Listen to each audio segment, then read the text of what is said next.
The treehouse has water! This is an $800 water pump that I bought for the treehouse. Why such an expensive pump? As we know, the treehouse is very high up. The first story is almost 25 feet off the ground, and the shower head's gonna be 30 feet up. So getting water all the way up can be a challenge. About 100 yards over there is a well that supplies the treehouse, and it will pump water all the way up to here pretty easily. So why did I buy a secondary, very expensive pump if I'm already getting water up here? Well, this particular pump has the unique ability to actually pull water up 26 feet instead of pushing it. With that well already pushing and this one pulling, that's gonna give me more than enough pressure, and then it can push up to 80 PSI out the other side. And it's also a smart pump, meaning it can push consistent pressure to all the fixtures in my house. So if you've got the shower on and you turn on the kitchen sink, pressure stays the same, no drop. Aside from having to fight gravity, there's also gonna be 3 filters on this treehouse, which we'll explain later, so we're gonna need a lot of pull and push to get through all those. So the theory is, this pump plus my well will give me consistent and strong, good quality pressure throughout the entire house. But getting the water up here is only half the battle. Living in such a small space without a basement or garage, where do I put all of my utility type stuff like that? Can't put it under or on the outside of the house because it'll freeze. So you gotta be really efficient and creative with your space. And that's where this comes in. I have a plan.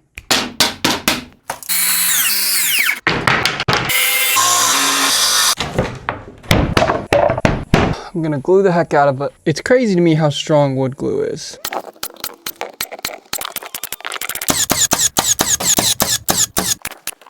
Behold, my plan! I'll explain. So this is where the shower goes and this is where the toilet goes. So I'm gonna install this cabinet right here above the toilet.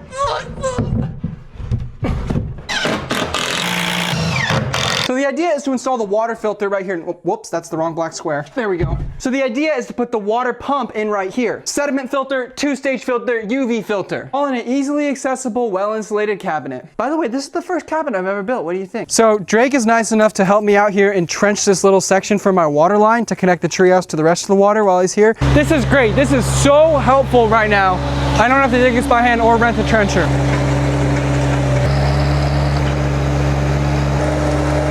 It's a couple days later, I got a bunch of filters, a whole lot of other stuff going in today, but right now I need to rerun my main water line. I already pulled it out right here because it's not long enough. I didn't have enough to reach the water over there and reach the pump cabinet up there. So instead of adding couplings and joining it, I just went ahead and picked up a whole new roll of PEX because I'm just trying not to have any potential places that can leak underground, you know what I mean? Or as few as possible. Okay, Mary, go ahead and feed it through. Mary's feeding it down right now. Stop! Keep going! Stop! The first problem is a concrete footer, but I'm just gonna try to go around it. This is how you're supposed to cut this, right? That works pretty good. I think this is actually gonna work. Now we'll go down with it. The reason I'm doing this 4-inch PVC is so I can fill it with insulation and it won't ever freeze. And so the PEX can bend through it. Okay, that's good. I know you're thinking this looks like a disaster, but trust the process. Now I gotta dig and find the incoming water line to tap into. I know I redo a lot of stuff, but I do think about things. But plans change, problems arise, or I come up with better ideas, and I'm like, shoot, I should have done that instead. And you guys laugh at me. Whatever, bullies. What color's your treehouse? Well, good news is I found the water line, but it's not nearly as deep as it should be, but it hasn't frozen yet. Okay. That's all there is to it. This is the other end of the water line. I've got a temporary shut-off valve on it. We're gonna see if we have water. If water comes out of this, it's gonna be a big moment for the treehouse. Jeez! We have water in like really good flow too. It filled up this bucket in seconds, so I might have gone overkill with the second pump, but based on my calculations, we're doing 5.8 gallons per minute, which is actually enough for the treehouse. But when we go through the 4-stage filtration system and all the elbows and everything, we're gonna lose some more pressure, and then we gotta go through the hot water heater and all that stuff. So we're gonna keep the big pump. All right, I gotta get this trench filled back in. Well, that was much easier than digging it. Okay, it's the next day, and after years, we finally have water in the treehouse. I went ahead and shut it off and took the ball valve off the end so that we can finish routing this thing into the filter cabinet. I did take the cabinet off and insulate behind it. I just used regular fiberglass insulation. I am gonna spray foam the treehouse, I think, but I just needed to get some insulation back there right now. So I did the fiberglass. I'm going to cut this off and upgrade it to 1 inch just to get through here because elbows, which we're gonna have a lot of in here, create friction, and stepping it up to 1 inch significantly reduces the friction loss on all the elbows. Plus all of my filters and everything are 1 inch inlet and outlet anyway. So we're gonna step it up to 1 inch to get through here, and then when we get to the last filter, we're gonna drop back down to 3/4. Come on. Ow, ow. And a nail went straight through the side of my finger. Okay, so update. The pump cabinet is built and it is hung up and it is filled up with stuff. And it took me quite some figuring out, so I just kind of stopped filming. But let me explain to you what's going on. We've got the water stepped up from a 1 inch to a 3/4 inch line.